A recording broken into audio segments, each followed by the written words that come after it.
C'est ce qu'on te dit de faire avec. Oui, exactement. Ah oui, c'est ça, mais complètement, je suis d'accord. C'est pas le fait d'avoir, en fait, c'est pas l'accès à avoir l'accès au luxe. Non. C'est la manière dont on te le présente. Le présent, et c'est la manière dont tu... Et c'est la prise de conscience que, au final, ce luxe ne te définit pas en tant qu'individu. C'est pas le fait d'avoir accès au luxe qui fait de toi un individu. C'est la manière dont tu le perçois et dont tu le traites. Par contre, la façon... En fait, le fait d'avoir accès à un luxe ou à énormément d'argent ou en tout cas des facilités financières ne fait pas de toi quelqu'un de mieux, de meilleur que quelqu'un d'autre. Par contre, le fait ça te libère. Ça te libère. Par contre, la façon... tu peux juger quelqu'un la façon dont il se comporte vis-à-vis de ça. Ouais. Tu vois ? Mais, enfin, oui. Ouais. Mais après, ce qui est important dans l'accès au luxe, etc., c'est simplement le fait que ça te libère. exactement. C'est-à-dire que moi, je me rends compte qu'avant d'avoir accès à un pouvoir d'achat, j'étais complètement enfermé dans une recherche d'avoir un peu d'argent pour pouvoir m'acheter un truc. Exactement. Donc, j'avais pas forcément énormément besoin, etc. Mais j'étais dans du rêve permanent de vouloir accéder à quelque chose. Et c'est souvent quand j'y accède que ça perd toute son importance. L'argent est libérateur. Il y a cette idée Ou alors ça a de l'importance pendant une semaine, j'en profite, mais finalement après je me rends compte que l'important n'était pas là. Donc il y a un truc très sympa dans le fait d'accéder à toutes les richesses, c'est qu'à partir du moment où tu as eu la chance d'accéder, tu n'as besoin d'accéder à non plus à des trucs, tu n'as pas besoin d'avoir un jet privé, mais à partir du moment où tu accèdes à pas mal de choses et que tu te lèves le matin et tu te dis finalement je peux acheter tout ce que je veux, c'est là que ça devient très intéressant parce que tu peux enfin te poser la question de qu'est-ce qui est important. Puisque j'ai le droit à tout. Maintenant, c'est mon temps qui est important parce que je ne vais pas pouvoir accorder du temps à tout. Je peux tout avoir, mais le temps m'est compté. Ce que disait un des types que j'écoute aujourd'hui, il disait un truc intéressant. Il disait là pour lui, qu'il avait signé un contrat qui lui avait rapporté. Il était vraiment en galère d'argent, vraiment aux États-Unis jusqu'à ses 25 ans, où on lui a proposé un contrat pour une sitcom à l'époque, et où les mecs il a eu 100 000 balles sur son compte d'un coup, 100 000 $. Donc toute sa vie a changé d'un coup. C'est-à-dire qu'il était en galère pour payer son loyer. Et tout d'un coup, non. Et tout d'un coup, non. Et il disait, le vrai choc, ça a été... Enfin, ce qu'il disait, c'est... Ce qu'il faut, c'est pouvoir aller dans un restaurant, regarder la carte, et se dire... J'ai pas à me poser la question de ce que je vais prendre. Je prends ce que j'ai envie, je pense que j'ai envie. Et il disait après tout est un luxe. Il disait passer d'une bagnole, d'une Peugeot 206 à une Ferrari, c'est un luxe. Tu vois, c'est un truc, tu t'y habitues, tu fais comme tu veux. Mais le vrai luxe, c'est de se pouvoir. Il disait qu'il avait senti un poids physique. Tu vois, il avait senti quelque chose sur ses épaules qui avait disparu. Et il disait au final, cet argent, j'ai suffisamment d'argent, comme tu disais, pour que mon temps, pour que maintenant ce soit mon principal objectif, ce soit d'optimiser, enfin pas d'optimiser le temps, mais de profiter de mon temps, d'utiliser mon temps pour être heureux. En fait, la manière dont tu as d'observer ça, c'est que souvent, si tu prends n'importe qui, un passant dans la rue, tu lui demandes, tu lui dis, imagine que demain, tu gagnes €1 tous les jours, ou tu gagnes même une seule fois, enfin peu importe, et tu peux vraiment acheter tout ce que tu veux. Tu n'as plus aucune contrainte matérielle, donc tu oublies ça. Souvent, les gens déjà sont perturbés à ce jeu-là. Et tu leur dis, voilà, qu'est-ce que tu ferais de ta vie ? Alors, beaucoup vont te répondre, je vais voyager, Alors, tu me dis, voilà, mais tu as accédé à tous les voyages. Voilà, tu as voyagé pendant 1 an, 2 ans, 3 ans. Tu voulais. Tu as fait tout ce que tu voulais. Alors, le voyage, le problème, c'est que c'est sans fin, mais... On peut leur dire que tu peux y retourner quand tu veux en jet privé, donc tu es à 5 heures de partout où tu vas aller. Maintenant, qu'est-ce que tu fais ? Et là, la plupart des gens sont perdus. Ouais. Parce que c'est des vraies questions de connaissance de soi. Ils n'ont pas d'objectif, ils n'ont pas de vision. Mais parce qu'avant, moi avant j'avais ressenti ça, c'est que tant que tu n'as pas accès à tout ça, tu as des objectifs qui sont des objectifs d'apparat, qui sont des sortes de vérités illusoires. C'est-à-dire que tu veux accéder à certains petits trucs, mais qui finalement, tu es heureux dans ce petit microcosme, mais tu te rends pas compte que ces trucs-là, c'est pas vraiment épanouissant, quoi. C'est marrant. Et donc les gens, tu peux les faire réfléchir longtemps et puis ils n'ont pas de réponse comme ça à donner immédiatement parce que la réponse elle n'est pas immédiate, ça demande vraiment de réfléchir n'importe qui n'a pas réfléchi au préalable pendant... Pour la plupart des gens, tu dis c'est quoi ton objectif dans la vie ? Tu verras 99% des réponses. Et même tu leur dis décris-moi ta vie parfaite. Ils avoir une maison, une voiture, c'est pas leur rêve ça. Et tu fais exactement ce que je dis, mais ok tu l'as, c'est bon, maintenant. Et maintenant. J'écoutais un type qui disait Jordan Peterson qui disait un truc, un psychologue américain qui disait un truc intéressant, il demandait aux gens quel est ton objectif de retraite. Et donc les gens leur disent souvent aux États-Unis, ils disaient comment tu te vois? Donne-moi l'image que tu as. Ils disaient je suis sur une plage, les doigts de pied en éventail, Bahamas, avec un margarita. Ils disaient ok. Et tous les jours. Maintenant, ouais, c'est ce qu'ils disaient. Et voilà, bon, t'en es à ton 5e margarita là. Oui, c'est ça. Tu vois, t'en es à ton 5e margarita, le soleil commence à un peu taper sur ta T'as mal tête aux là. pieds, ouais. Qu'est-ce que tu fais maintenant? Et les gars sont genre, parce que ils sont tellement pris dans cette espèce, ils sont dans leur open space enfermés. En gros, ils se raccrochent à cette image de un jour quand j'aurai ma retraite, j'aurai les doigts en éventail au Mexique dans un jeu. Seulement quand Ils répondent à une contrainte. Ouais, et à un manque. ils répondent à un manque et ils ont cette espèce d'image qui est un idéal mais court-termiste, tu vois. Si je pouvais être quelque part maintenant, j'aimerais être blablabla, mais c'est pas si je pouvais être quelque part au-delà de ça en tant que personne. Libéré, ouais. Parce qu'au final, je pense que la première semaine, ils la passent à se bourrer la gueule sur la plage, et au bout d'une semaine, ils veulent faire autre chose. Les mecs, ils veulent rentrer chez eux. Au bout d'une semaine, ils s'emmerdent. Ben, j'avais vu un truc aussi sur les gens qui gagnent sur les gens qui gagnent au loto, et sur les gens qui gagnent au loto et qui sont pas malheureux. On gagne très peu. J'ai lu un bouquin dessus. Non, mais c'est pas toi qui m'avais raconté l'histoire du mec en Angleterre qui a gagné, je sais plus, à la loterie, il avait gagné, je sais plus le chiffre, c'est 5 millions de sterling ou 50 millions. Le mec a réussi à tout claquer en quelques mois. Il a fait des fêtes, il a abusé de la drogue, etc. Le mec était éboueur. Et en fait, il est tombé en dépression, etc. Il s'est retrouvé pauvre, il a donné de l'argent à des amis, etc. Et puis, il a dû reprendre son job d'éboueur. Ouais. Et en fait, il dit, mais ça a été une libération. Bon, après, bon, il doit se vendre l'histoire aussi d'être devenu pauvre, hein, mais le mec dit, c'est une libération. J'ai arrêté de me droguer. Je suis redevenu conscient. J'aime pas spécialement ce job, mais ma vie est devenue un enfer en fait avec parce que quand tu sais pas gérer tout ça. T'es pas prêt à ça, ouais. Mais en fait, je pense que l'idée, c'est que le truc sur les gars qui étaient pas malheureux, c'est en gros, c'est des gens qui redistribuent autour d'eux. C'est-à-dire qu'en gros, ils disaient que être pauvre, en fait, être riche seul, ça n'a aucun intérêt. C'est horrible. Et donc, parce que. Et l'exemple qu'il prenait, c'était l'exemple simple. Il disait à ses potes, ça te dirait d'aller à TT, le mec il disait, je bosse, mec. Je peux pas. Alors que ceux qui avaient réussi, c'est des gens qui avaient redistribué en disant, par exemple, je suis n'importe quoi, ils gagnaient 50 millions de dollars. Ils donnaient 1 million ici, et pas nécessairement 1 million de la main à la main, tiens, voilà 1 million de dollars. Parce qu'il y a des gens qui ont du mal à accepter ça.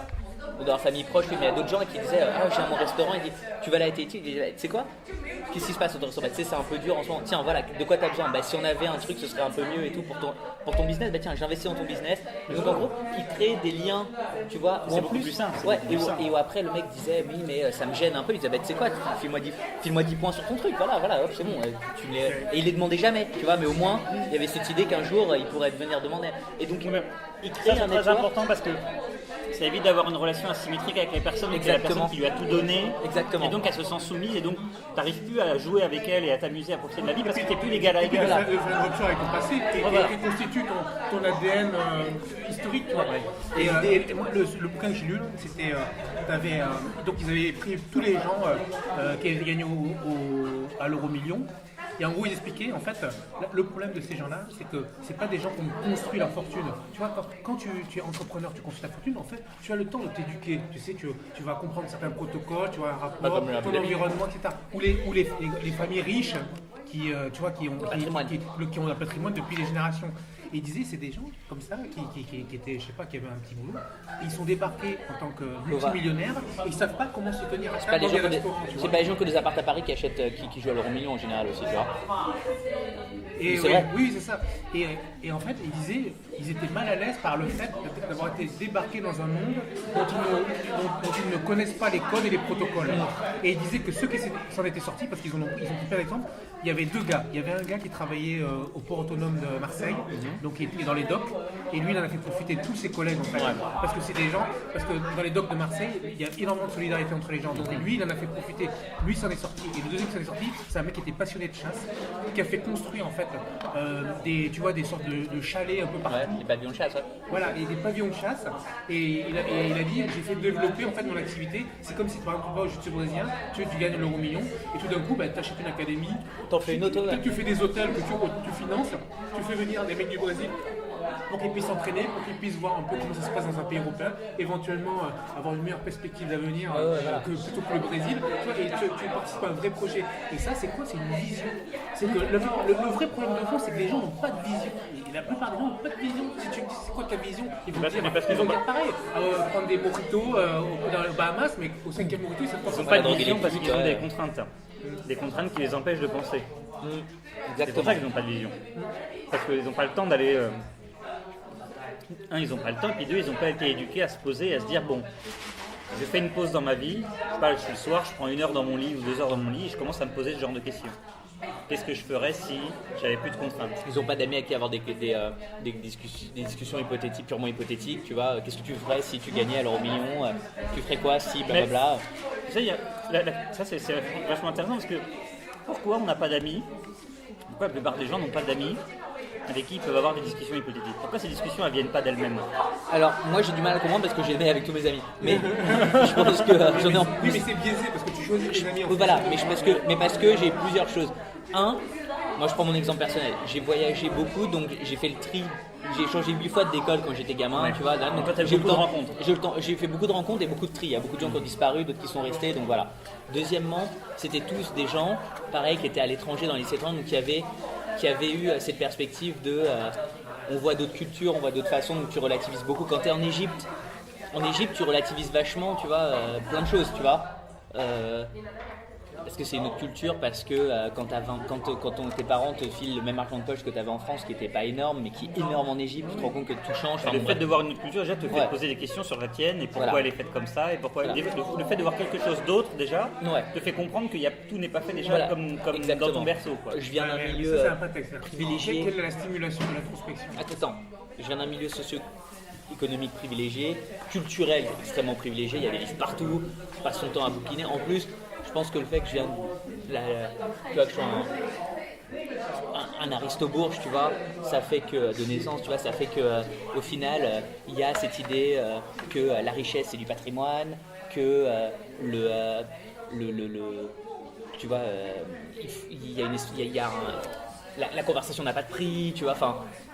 Il y a la culture du salon, machin, il y a c'est une autre idée, tu vois, de la façon d'aborder le monde. Et je pense qu'il y a aussi le fait que pour beaucoup de gens, la conversation, on va dire hypothétique, il y a quelque chose de sécurisant dans le fait de mépriser la conversation genre hypothétique, tu vois. Parce que c'est une forme de... Le cynisme est une défense, hein. Oui. Donc quand les gens vont commencer à te dire, tu sais, si t'es machin, ils vont te dire, ah écoute, t'es pas prêt de gagner l'euro million avec tes conneries là, tu ferais mieux de blablabla. Il y a ça, on l'entend tout le temps. Tu veux revenir à une réalité. Redescends un peu sur terre, hein. Tu vois, et il y a quelque chose de presque. Je pense qu'il y a quelque chose de rassurant pour la personne qui fait ça. Il y a une sorte de. Il y a aussi quelque chose de. Ça aussi, ça les met. C'est une façon aussi d'asseoir un peu sa dominance, tu vois, de shooter un peu les autres. Et quand tu as des vraies conversations hypothétiques comme ça, t'es quand même en train de c'est quand même aussi c'est assez intime. Tu dévoiles vachement en fait quelles sont tes véritables aspirations. Tu vois, si tu dis moi mon rêve ce serait j'ai n'importe quoi. Je voudrais ouvrir un sanctuaire pour les pandas. Tu sais, tu peux avoir vu un panda quand tu étais gamin, pour les pandas en Chine. Mais avant de dévoiler ce truc-là, panda à la con. Avant de dévoiler ce truc intime, il y a des gens qui n'arrivent même pas à vouloir se poser la question, ou avoir le réflexe, ou avoir l'idée de se poser la question. Ça, je sais pas, c'est un exercice. Ça, c'est l'analyse transactionnelle. Hein. C'est les 6 types de conversation. Tu as la conversation intimiste, le rituel. Il y a des gens qui sont coincés dans un type de conversation et qui n'arrivent pas à aller sur cette. Et pourquoi? C'est ça, la question c'est comment se fait-il que des gens, quand tu leur dis oui, quel facteur qui fait on va parler de ça, il y en a qui vont dire non mais allez c'est bon, voilà, comme disait Eric, c'est bon, redescends sur terre, ou me fais pas chier avec ça, ou ces conversations-là m'emmerdent. On les amène pas par le haut. Qu'est-ce qui fait qu'il y en a qui y croient? En fait, c'est ça la question, c'est qu'est-ce qui fait qu'il y en a qui croient que la connaissance de soi, l'utilité de réfléchir à ce que tu voudrais faire, s'il n'y a plus de contraintes, c'est quelque chose d'intéressant. Parce qu'ils sont sur la défensive. Mais est-ce que moi la question que je pose c'est la défensive des contraintes. Ok, donc les contraintes les attaquent. De prendre n'importe qui dans la rue et d'avoir une conversation. La peur de la rue. Intimiste. Intimiste c'est compliqué parce que si tu ne le connais pas, le gars, pourquoi tu dis un inconnu? Tu peux te livrer à un inconnu. Il y a la peur de la rue, tu vois, la peur de la précarité. qui est même pour les gens qui sont pas prêts d'être précaires, il y a cette idée-là. Tu vois, je pense qu'il y a cette idée que ça risque de m'éloigner de ma survie. Tu vois. Ouais, parce qu'il y a une fausse idée qu'en fait tu es dans un système où tu pourras t'en sortir que de cette manière-là Ouais. et pas d'une autre. Exactement, tu vois. Mais ça c'est quoi? C'est l'éducation sédentaire qui fait ça? C'est l'éducation, c'est l'école qui pousse à ça? Je pense qu'il y a pas mal de choses. Je pense que je pense qu'il y a il y a un système. Alors, je suis complètement capitaliste, hein, mais je pense qu'il y a un système, il y a une idée. T'es libéral. T'as dit quoi? T'es complètement quoi? Je suis assez capitaliste, tu vois. Enfin, en gros, je suis pro-capitaliste, tu vois. T'es plutôt libéral. Plutôt libéral, on va dire. Voilà. Mais capitaliste, pas capitaliste. Je suis pas non plus pas Adam Smith, tu vois. Mais bon, je pense qu'on n'a pas vraiment. Pour une société aussi, pour une société qui a autant de membres que la nôtre, c'est difficile de, tu vois, c'est quand même le marché. On va dire, je suis pro-marché. C'est par le marché que de personnes qui ont rien à voir. Faut préciser dans ce cas. Voilà. C'était pour le marché libre. Voilà, d'accord. Pas pour le capitalisme de D'accord. connivence. Non. C'est pour le capitalisme avant les années 2000. Voilà, d'accord. Tu vois, je suis pour l'idée Le vrai, quoi. Je suis pour l'idée que si tu veux qu'un Kazakh, tu veux qu'un Kazakh et un Italien arrivent à bosser. Si tu arrives à leur vendre un truc, en général, ça marche, tu vois. Enfin, bref. Tu sais, cette idée de, ce truc de, juste avant de revenir à ce sujet, c'est le meilleur des pires, tu vois. Bref. Au final, tu te retrouves dans. Je pense qu'il y a cette idée que il y a cette idée qu'il faut. On essaie toujours de te maintenir dans un état de. Tu es souvent maintenu dans un état où tu te mets souvent dans un état de manque permanent, tu vois, de toujours, comme tu disais, j'ai un iPhone 5, je veux un iPhone 6, alors qu'il y a rien de fondamentalement différent. Je veux un iPhone 7, tu vois, alors à part le prix, tu vois, et les statuts machin, tu vois, c'est ce besoin permanent de. T'es toujours en état de famine. Ouais, t'es toujours en état de famine. Et donc, t'as l'impression que si tu perds du temps à penser à être trop hypothétique, tu vas te retrouver à la bourre. Ouais. Je pense qu'il y a un autre truc, un truc intéressant que j'entendais, c'était quelqu'un qui parlait de méditation, de pratique spirituelle, on va dire même une pratique spirituelle qui était séculaire, tu vois, enfin, mais tu vois, donc respiration, méditation, yoga, etc. Et qui expliquait en gros les bienfaits de la méditation. Et il en parlait à quelqu'un.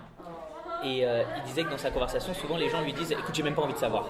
Tu sais ce qui peut vraiment changer ta... Et il y a des gens qui disaient tu sais que ça te change, et puis tu deviens, et puis tu te rends compte que tout ce que tu as peur de la transition, que beaucoup des choses auxquelles tu t'es attaché au final sont pas importantes. Regarde ça. Et les mecs disent écoute, j'ai pas envie de savoir ça. La peur de la rupture. Ouais, la peur de la rupture, la peur d'être mis face au fait que ta vie t'échappe. Enfin, je pense qu'il y a beaucoup de choses. C'est marrant parce que t'as ceux qui ont peur de la rupture, ceux qui sont désespérément en recherche de rupture et qui la trouvent pas. C'est un autre problème aussi. Mais peut-être parce que, mais Pank dirait, je pense que c'est parce qu'ils ont aussi peur de la rupture. Et puis si tu les amènes à la rupture, en fait, ils veulent plus. Oui, parce qu'ils sont pas vraiment à la recherche de la rupture, ils sont à la recherche de la recherche de la rupture. Comme les gens, quand tu leur proposes la rupture, ils veulent pas. S'ils sont forcés, ils sont très contents finalement d'avoir changé d'état, ils veulent plus revenir à l'ancien. Exactement. Ça, c'est un grand classique. Ouais. Tu sais, moi, j'avais la maman d'une amie. Son mari rêvait de l'emmener chaque week-end en Normandie. Et elle ne voulait pas bouger de sa maison. Elle aimait sa maison, c'était sa maison en banlieue parisienne, elle ne voulait pas bouger. Et puis finalement, une fois qu'il la bougeait, elle ne voulait plus repartir de la Normandie. Elle avait un problème sur la partie transition, quoi. Une fois qu'elle est dans un endroit, qu'elle s'est installée, etc., elle ne veut plus bouger. Peu importe où elle est, en fait. C'est pas l'endroit qui est important, c'est en fait, finalement, c'est la transition, c'est le changement d'état. Finalement, un peu plus loin là-dedans, si tu recreuses un peu toute la partie psychologique, tu as aussi le fait que les gens ne veulent pas faire de choix. Ouais. Le choix paralyse. Hein, le choix paralyse parce que quand tu fais un choix, tu te mets en risque et tu risques d'être seul. Et pour eux, la solitude, c'est la mort. Tu vois, et ici, il y a aussi le fait, si tu vis, on va dire un peu aveuglément, dans une société très confortable comme la nôtre, tu as l'illusion t'as beaucoup de choix, mais qui n'engagent à pas grand-chose. Donc tu as l'impression que tu peux toujours revenir sur tes pas, tu vois. Tu peux dire j'ai le choix entre tant de téléphones, j'ai le choix entre tant de programmes télévisés, j'ai le temps de machin. Et donc tant de fringues, tant de trucs, tant de chaussures. Et donc au final, tu te retrouves, alors c'est très intéressant ce que je dis, mais ça peut être aussi à un niveau profond, tant de types de boulot, tant de machin, mais tant de secteurs dans mon entreprise, tu vois. Mais aucun de ces choix va vraiment bouleverser ta vie. Et tu peux toujours revenir en arrière. Dire ah non, finalement, j'aime plus les Samsung, je vais revenir à l'iPhone, tu vois. J'aime plus les machins. Alors que si tu décides à un moment de dire, c'est quoi, alors tu prends l'exemple, même si c'est très controversé, mais tu as du minimalisme par exemple, et que le mec te dit, tu sais quoi, je vais vendre 90% de mes biens parce que j'en ai pas besoin, pour les récupérer c'est galère, tu vois. Tu passes pour un con, tu vois, si tu changes d'avis, ou tu vois, il y a un côté, faire un choix vraiment radical, dire, tu sais quoi, je vais me barrer, je vais devenir nomade digital, tu vois, ça engage à beaucoup plus. Il faut mieux avoir un peu de sous derrière. Non, mais disons que non, le truc c'est aussi si tu te trompes, qui est-ce que tu vas blâmer? Ouais. Tu vas te blâmer toi-même. Donc, c'est très vrai ce que tu dis. Est-ce que tu as envie de. Est-ce que tu es capable. Enfin, dans le non-choix, tu as le côté c'est jamais ma faute. Ouais. Je ne peux pas m'en vouloir. Là, la question c'est. Dans la dimension déterministe des choses, est-ce qu'on se trompe vraiment? Non. Est-ce que tu ne peux pas parler de la dimension déterministe des choses parce que à partir du moment où tu parles de la dimension déterministe des choses, ça c'est terminé. C'est un peu le mur. Voilà, c'est un peu le terminé, mur. On va dire que ton choix n'est pas un choix, etc. Ouais. On est dans un mur. Si tu crois vraiment au déterminisme, j'ai envie de dire. Tant qu'ils pensent que on a une trajectoire, qui sera la même quelle en soit, parce que les choses sont beaucoup plus paramétrées qu'on le croit. Et en fait, ce qui va changer, c'est les nœuds qu'on va utiliser, comme Internet tout simplement. Donc il est dans une approche entre les deux. Oui, mais en gros, c'est déterministe, mais dans le fond, tu vas arriver aux mêmes conclusions à la fin de ta vie, tu vois, et tu seras dans le même état. Enfin, et si tu veux, ce qu'il y a dans ton sac, ce sera la même chose que ce que tu as au début, mais c'est qu'à un moment. Ça me fait penser à la phrase de la maman d'Eric. C'est-à-dire, il s'agit d'arriver jusque-là, mais il vivre bien jusque-là. Ouais. Mais en fait, c'est le mix entre les deux. C'est-à-dire, tu arrives. Le problème, c'est qu'en réalité, les nœuds que tu prends vont en pur déterminisme. Les nœuds que tu prends sont déjà décidés. Moi, j'ai du mal. Comme le déterminisme, c'est que c'est très précis comme définition. Ça fait très peur. Hein. C'est très précis, donc tu as du mal à dire. C'est à la fois déterministe, mais j'ai une partie de choix. Bah donc c'est plus déterministe. C'est très dur de mélanger ces deux notions. Comment tu peux dire Parce que la vie elle est hybride, elle est peut-être pas aussi tranchée que ça. Toi tu pourrais dire par exemple, tout est déjà prévu. De toute façon tu vas pas. Bout. Le déterminisme de toute façon il est très dur c'est très dur dans ma quotidienne parce que je veux dire si tu pouvais revenir en arrière, parce que tu peux changer. Les lois de la physique vont pas changer si tu pouvais, même si tu pouvais revenir en arrière, tu sais, les choses se produiraient de la même façon. Donc ça c'est. Et le truc c'est que c'est loin d'une pensée de carte ça. Ouais, j'aime pas ça. Finalement. La version la plus soft, c'est de mélanger les deux, c'est de dire, ok, il y a le déterminisme, ça va se passer de toute façon comme ça, même les nœuds, même tout. Par contre, peut-être que tu as le choix de la manière dont tu le vis à l'intérieur de toi. Oui, ouais. C'est-à-dire, est-ce que c'est la vraie définition de la liberté? C'est-à-dire, la liberté, c'est pas de faire ce que tu veux. La liberté, c'est d'accepter ce que tu es en train de faire. C'est-à-dire d'être heureux, d'être en accord avec ce que tu es en train de faire. Finalement, c'est ça, être libre.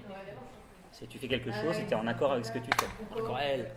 Parce qu'en réalité, tu as été poussé par le déterminisme, je sais pas, tu as été poussé par des paramètres structuralistes à faire tel choix ou tel choix. Finalement, si quand tu as fait tel choix, tu es en accord avec, tu te sens libre. Donc en fait, est-ce que tu es capable pendant tout ce trajet-là de te vendre? Moi, aujourd'hui, je vis comme ça, c'est-à-dire que je fais très peu de choix. Finalement, je fais très peu de choix parce qu'à chaque fois que j'ai un choix à faire, j'ai des distorsions de probabilité ou des distorsions de PNL potentiel ou d'expected return, d'expected reward sur les situations qui sont depuis pas mal de temps maintenant, depuis quelques années, qui sont assez tranchées. Donc je ne peux pas me dire, tiens, je vais aller choisir ça, parce que c'est clair que ce profil-là de ce côté gauche est beaucoup plus intéressant que le côté droit. Donc j'ai pas de problème à faire les choix. Ce qui me va très bien, parce que je suis très fainéant de ce côté-là, et j'ai pas à m'infliger les choix. Les choix sont très logiques. En revanche, une fois que j'ai fait le choix, étant donné que les choix sont, moi ma vie est assez bizarre, mais les choix sont pleins de contraintes très fortes, je vais passer du temps à me vendre ces contraintes. À me dire finalement, mais oui, mais tu as fait ça, mais ok, ça c'est très dur à vivre, mais accepte-le parce que... Donc je vais passer du temps à me vendre je vais devenir mon propre commercial. Je vais rentrer en bataille avec moi-même. C'est ça la vie. C'est passer son temps à se vendre des choses. Oui, mais c'est terrible. C'est-à-dire qu'en fait, tu passes ta vie à essayer d'accéder à l'acceptation. Mais c'est très dangereux parce qu'à un moment, tu te poses la question, mais est-ce que... Parce qu'au bout d'un moment, tu arrives à te vendre des choses terribles. Et tu te dis, mais finalement, attends, est-ce que je suis en train de me mentir? Est-ce que je suis en train de me faire du mal? Est-ce que je suis en train de me vendre quelque chose qui n'est pas acceptable? C'est-à-dire que tu cherches des repères. Tu cherches une sorte d'échelle sur laquelle tu te dis, ok, jusqu'où je vais réussir? Parce que j'ai l'impression que je peux me vendre tout et n'importe quoi. Un être humain, quand tu regardes tout ce qu'ont pu vivre les êtres humains dans l'histoire, tu te dis que la dose d'acceptation, en tout cas de la capacité à l'être humain d'accepter des choses, si tu prends les femmes, c'est encore pire pour la souffrance physique, etc. Ouais. Elles ont une capacité à accepter la souffrance physique qu'un homme n'aura pas, mais tant mieux parce que ça permet le développement de l'être humain, etc. Mais tu te dis, l'étape d'après, c'est quoi l'échelle de valeur sur laquelle je dois continuer à me vendre des histoires, quoi. Et là, qu'est-ce que tu fais? Là, j'ai pas de réponse. C'est-à-dire, est-ce que c'est une échelle de bien, de mal? Est-ce que c'est une échelle de... C'est quoi le critère que tu dois mettre dans cette échelle qui va te permettre de commencer à régler, en tout cas à t'aider à te dire, non, là, stop, j'arrête l'acceptation et je vais devoir faire un choix qui est contre-logique pour rester dans ma grille de valeurs. Parce que je pense que tu t'intellectualises beaucoup le choix. Les théosophes. Tu vois? Non, c'est pas théosophe, c'est vrai. Parce que moi, je comprends pas. Non, mais ça, c'est la façon dont on vit. Personnellement, je pense que moi, je suis plus. Je suis capable d'accepter j'accepte pas mal la subjectivité, tu vois, de mon compas moral. Et j'essaye de dégager ce qui est objectif, tu vois, je décide à un moment qu'il y a des valeurs. En fait, il y a un moment où il faut prendre, je pense, une décision. Tu décides de quelle valeur est pas négociable, ce qui n'est pas négociable. Et alors, comment tu le définis? Ben voilà. Alors, exercice pratique. Exercice pratique, ouais. Définir soi-même ce qui n'est pas négociable, ce qui fait partie des exercices de connaissance de Ah, soi. bien sûr. Alors, je pense que tu peux même le faire à un niveau 16, c'est-à-dire qu'il y a un moment où tu peux. Un des trucs, ça va être un des critères, ça va être par exemple causer le moins de. Essayer de limiter c'est pour ça que certaines spiritualités, on va dire orientales, pas plus, tu vas essayer de causer le moins de souffrance possible. Oui, mais là, tu n'as pas de frontière. C'est-à-dire que Non, mais dans tout ce que tu vas faire, tu vas causer de la souffrance. Je sais, bien sûr. Donc, Tu vas te vendre cette souffrance jusqu'à quel point? Alors, exactement.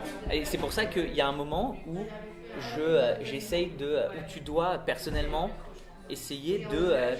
Tu te fixes une limite. Tu fixes une limite au-delà de laquelle tu considères qu'on ne peut pas aller. D'accord? Tu fixes une limite à laquelle on ne peut pas aller. Et dans ce cadre-là, tu acceptes que toi ou d'autres se placent à des niveaux différents. Ouais. Je prenais un exemple, ça n'a rien à voir, mais c'est une bonne représentation de ça. J'écoutais un podcast sur la chasse. Et il y a un type qui racontait qu'aux États-Unis, donc il y a énormément de chasse, tu vois, qu'il y a un type, tu vois, des types qui chassent. Qui vont monter dans des. L'autre, c'est un type qui est un chasseur exceptionnel qui chasse tout de toutes les façons possibles, mais qui est plutôt un chasseur à l'affût. Tu vois, un type qui va partir dans des endroits hyper reculés, traquer pendant longtemps, etc. Mais il y a des types qui vont mettre du grain en bas dans une espèce de mangeoire, monter dans un arbre et shooter un cerf. D'autres qui vont te dire moi, je préfère chasser à l'affût avec mon arbre. D'autres qui vont dire moi, je préfère chasser avec un arc. Et d'autres qui vont dire moi, je suis aussi, mais moi avec un arc plus primitif. Un autre qui va, et il dit, t'arrives parfois donc dans le monde des geeks de la chasse, et des mecs qui chassent avec des trucs, et il dit mais j'arrive même pas à comprendre que le type arrive à tuer quelque chose avec, tu vois, et le type qui chasse avec un propulseur, tu vois, un autre qui va te dire mais le propulseur c'est de la triche, c'est un truc de merde, moi j'y vais à la main. Ouais, j'y vais à la main, et jusqu'où les mecs vont, et il disait en gros, tu te fixes tes propres limites, il y a un moment où les types arrivent, tu vas avoir des types qui vont te dire, tu sais quoi, donc moi je me posais la question qu'est-ce que je ferais si j'aimerais beaucoup passer mon permis de chasse, avec quoi je chasse idéalement, voilà, si je pouvais chasser avec quelque chose, qu'est-ce qui m'amuserait le plus, tu vois, idéalement, alors, un truc de 4, ce serait de pouvoir chasser avec quelque chose que je suis capable de construire.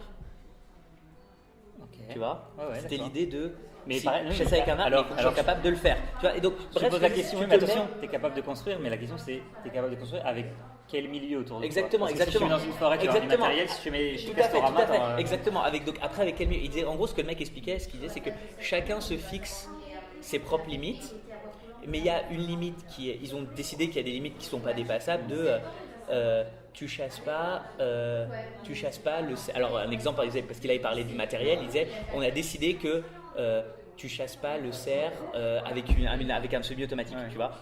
Tu pêches pas le poisson à la dynamite. Tu pêches pas le poisson à la dynamite, ok. On est Crocodile Dundee, c'est un film, ok. Tu pêches pas, tu te rappelais le début où il passe son chapeau et il y a tous les poissons comme ça. Donc voilà, tu pêches pas le poisson à la dynamite.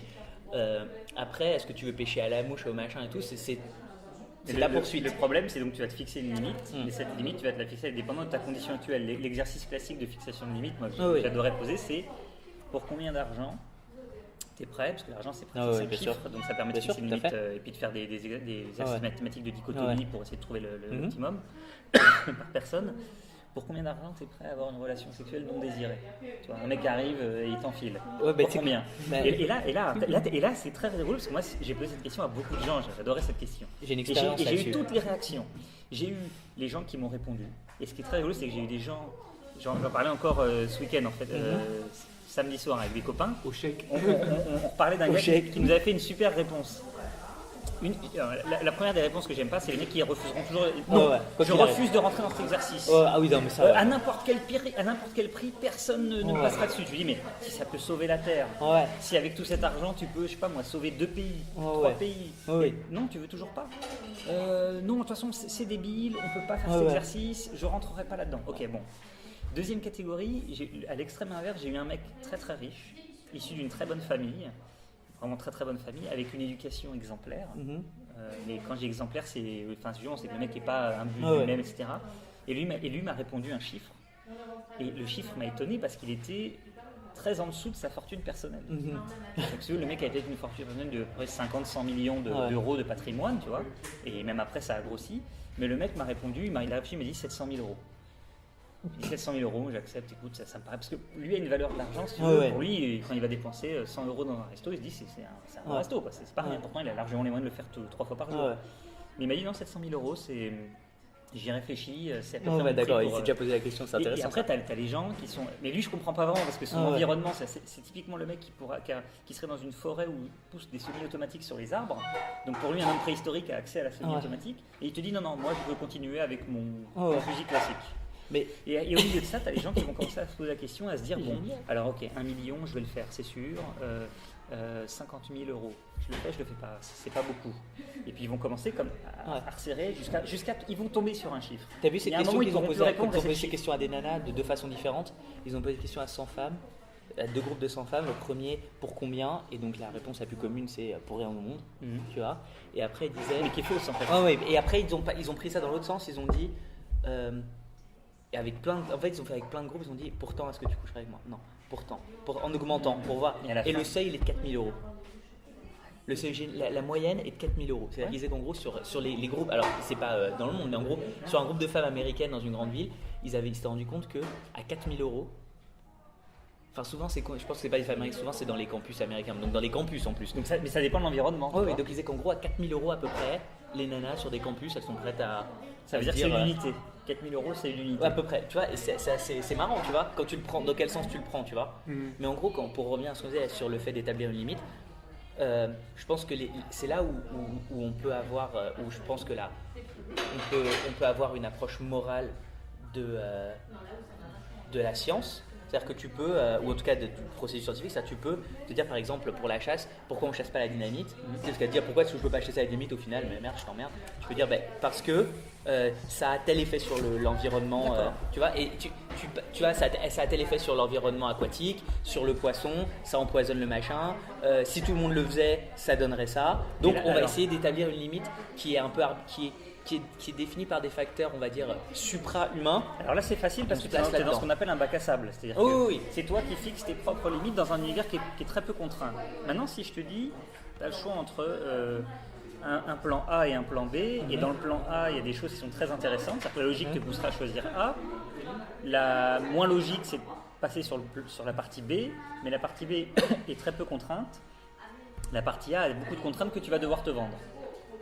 Donc, là, ça devient plus compliqué parce que dans les deux cas. Moi, je suis un émotif, donc je vais aller nécessairement vers celui. Non, imaginons que tes deux critères ce soit l'impact sur la planète et puis l'envie d'aider les autres. C'est-à-dire l'impact sur la nature et l'impact sur l'être humain. D'accord. Et tu sais que dans le premier choix, dans les deux choix, de toute façon, il y aura des conséquences négatives pour les deux.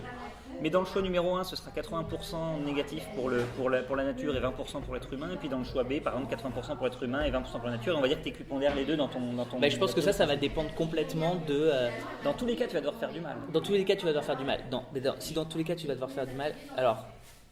Si dans tous les cas, tu dois faire du mal, il faut que tu. Là, ça va dépendre de ton propre.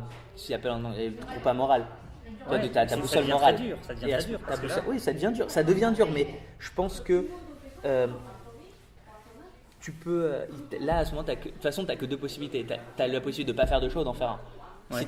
Tu vois, donc. Enfin, pas faire de choix, c'est faire un choix. Si on t'interdit, si on te dit, tu vois, si on te dit, t'as le choix entre pas choisir ou choisir.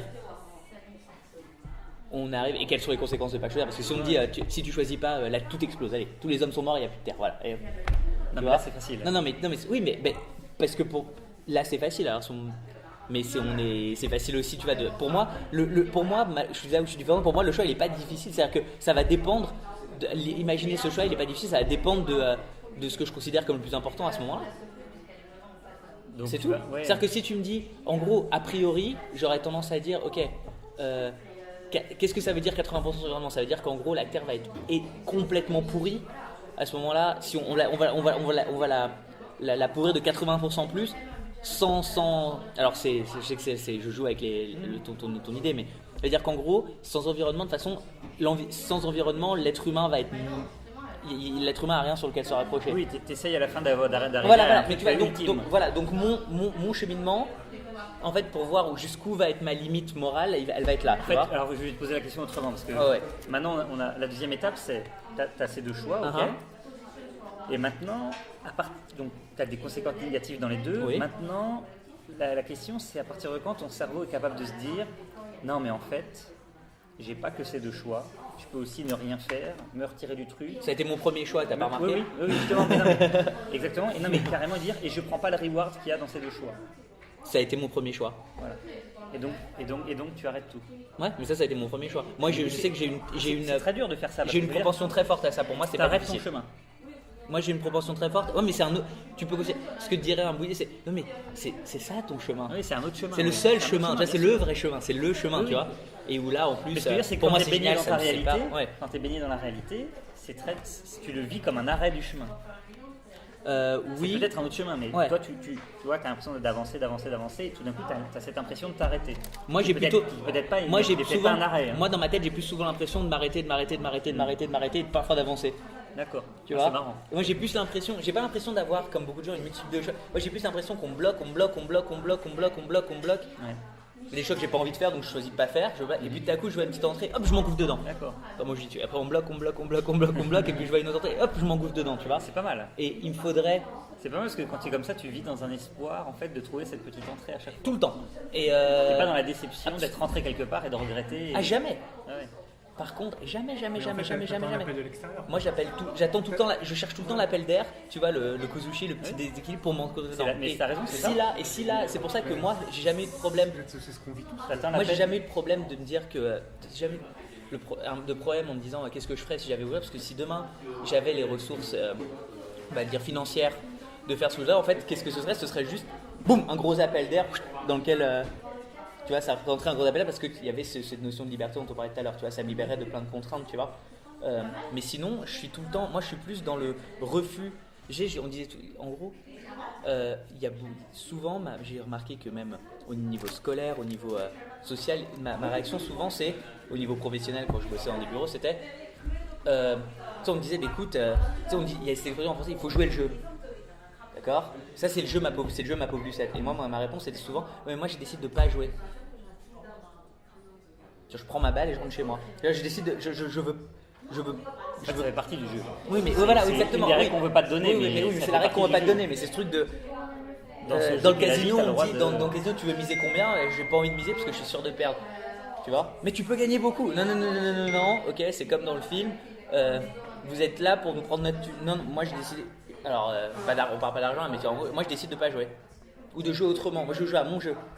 Ou il y a un autre jeu que vous ne montrez pas qui est juste dehors. Moi je vais aller faire une randonnée, tu vois. Mais le casino, il n'y a pas d'heure. Moi je préfère aller faire une randonnée.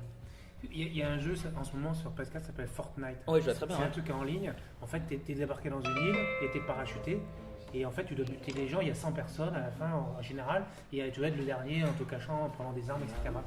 Et Enson, il joue beaucoup, mon fils mon grand-fils. Et Léa, elle joue de temps en temps. Elle est débarquée, elle se met dans un buisson, elle attend. Elle a fini top 1 une fois. Elle est en mode campeur. Et en fait, le monde a fait son affaire et à la fin, elle était dans le buisson, le mec arrive, elle bute et elle est finie premier. C'est la technique du campeur dans les jeux vidéo, c'est très connu. C'est très mal vu. Non, c'est très mal vu, mais en fait, alors c'est très mal vu dans les bastons générales, c'est autorisé. Oui. Mais par contre, dans les modes, dans les matchs, ça fait partie des trucs autorisés, puisque de toute façon c'est chronométré. Donc si tu choisis de faire ça, c'est que tu considères que c'est la meilleure option, tu as le droit de le faire. C'est mal vu parce que, je sais pas pourquoi c'est mal vu par une catégorie qui refuse ce truc-là, qui voudrait pouvoir le. Mais dans ce cas-là, ce qui s'est passé avec le temps, c'est que des gens ont dit, sur tel serveur, le camping est interdit, très bien. Les gens qui veulent faire du camping n'iront pas là, et puis sur d'autres serveurs, c'est autorisé. Mais si tu retranscris ça, il y a beaucoup de gens qui font ça finalement. Énormément. Qui fulminent, mais qui finalement restent là. Mais parce que c'est un réflexe naturel. Beaucoup d'animaux font ça. Tu veux pas sortir de ta zone de confort, tu vois. C'est les techniques de chasse. C'est les techniques de chasse classiques. Tu te fonds dans le paysage, t'attends, caméléon quoi. La mouche passe, t'attrapes ta mouche, c'est fini. C'est réglé. Non, donc c'est pour ça que ça fait partie des règles et que c'est autorisé. Et toi, Eric, tu dis pas que si un jour tu joues au million, tu gagnes des millions, s'il faut, ça va rester campé dans ton compte en banque et tu vas continuer ta vie comme elle l'est? Je sais que ma vie serait... En fait, ma vie serait une sublimation de celle que j'ai maintenant. Elle serait pas...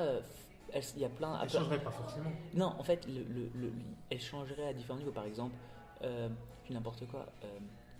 Je pourrais faire plus de compétitions, je pourrais m'entraîner à plus d'endroits différents. J'apprendrais à faire des nouvelles choses, tu vois, j'apprendrais à, tu vois, n'importe quoi, à faire du surf, à faire des trucs, tu vois, genre je pourrais aller surfer tout le temps, tu vois, des choses. Mais ma vie en elle-même, j'habiterais dans un endroit plus joli, tu vois, enfin j'habiterais, tu vois, mais ma vie, elle serait pas fondamentalement, ce serait juste une optimisation de la vie que j'ai maintenant. Mais alors évidemment que comme je serais exposé, je serais mis face à plus d'expériences, plus de choses, ma philosophie changerait, je penserais à d'autres choses, enfin elle évoluerait, mais ce serait une évolution de la vie que j'ai maintenant. C'est-à-dire que j'aurais pas besoin de me dire, ce serait pas, j'aurais pas l'impression de passer de j'ai rien du tout à c'est parti, on va acheter je vais effacer la vie que j'avais avant et me transformer en quelqu'un de nouveau. Ça me fait penser à quelque chose que j'entendais il y a pas longtemps. Sur un type qui disait qu'en gros beaucoup de gens qui commencent à méditer, commencent une pratique en général, commencent leur pratique pour se dire, alors ça peut être méditer, ça peut être aller faire du sport, qui commencent une pratique, font ça, ont tendance à se dire que c'est pour détruire la personne, pour devenir quelqu'un de nouveau. C'est-à-dire si c'est pour aller à la salle de sport, ça va être je me trouve trop gros, pas bien, pas en forme, pas beau. Je vais aller à la salle de sport pour devenir quelqu'un de beau, de fort, de machin.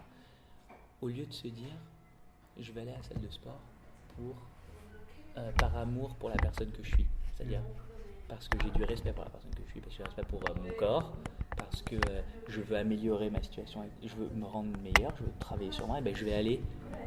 C'est pas un acte de haine vis-à-vis de moi, c'est un acte d'amour vis-à-vis de moi, c'est un acte d'évolution. C'est un peu la même chose. Si tu me donnais 120 millions d'euros, ce serait pas, j'aurais pas un acte de haine vis-à-vis de ma vie maintenant, ou en disant il faut qu'à partir de maintenant ma vie commence et j'efface tout ce qu'il y avait avant. Ce serait plutôt à partir de maintenant ma vie s'accélère, ou pas nécessairement s'accélère dans le sens où j'aurais plus de choses, mais ma vie, on va dire, mes horizons s'élargissent, tu vois. Ma vie, il y a plus de, ma vie se diversifie, on va dire, parce qu'il y aurait plus de possibilités. Et je pense que, mais pour ça, il faut s'installer dans un questionnement. Il faut qu'il y ait un questionnement préalable. Attends, il y aurait plus de possibilités matérielles, tu veux dire? Oui, matériel, c'est-à-dire et plus de matériel. Par contre, en termes de temps, ton temps lui bougerait pas. Mon temps serait un peu. Il y a plein de choses que je ferais beaucoup plus. En final, il y a des choses que je pourrais faire avec mon temps que je ne peux pas faire maintenant. C'est-à-dire que parfois, je me retrouve. Par exemple, je pourrais me dire, je pourrais faire plus de choses dans la journée, clairement. Parce qu'il y a des choses que je fais pas par manque de ressources financières, tu vois. C'est-à-dire que je pourrais faire ça plus souvent, tu vois.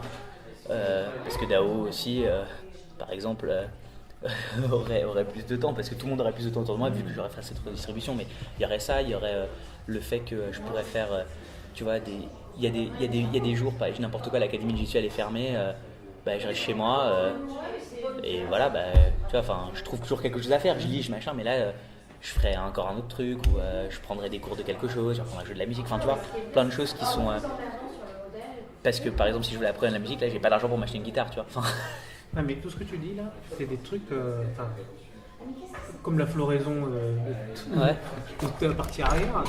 À combien tu l'évalues? Parce que ça, finalement, ce que tu dis, c'est finalement accessible assez rapidement. Enfin, je veux dire, ah non, mais je parle pas de millions. Moi, je l'évalue à pas énormément. C'est juste qu'en ce moment, c'est des ressources que j'ai pas. Mais ce que je veux dire, c'est que si tu as déjà 100 000 ou 200 000 sur ton compte, avec 100 000, moi, avec 100 000 euros, si j'avais 100 000 euros sur mon compte maintenant, tu pourrais faire tout ça. moi, je pourrais tout. Ici, Tu sais combien d'années je peux vivre avec 100 000 euros? Mais vraiment, hein, combien d'années je peux vivre avec 100 000 euros? Ah, ça, je suis fier. Combien d'années? Non, quand même. Après, ça dépend où tu vas te loger. Oui, bah, bien sûr, mais moi je pourrais me mettre je pourrais vivre des années avec 100 000 balles. Ta grosse contrainte, c'est ça. Pas pour moi. Contrainte, Pour moi, c'est pas une contrainte.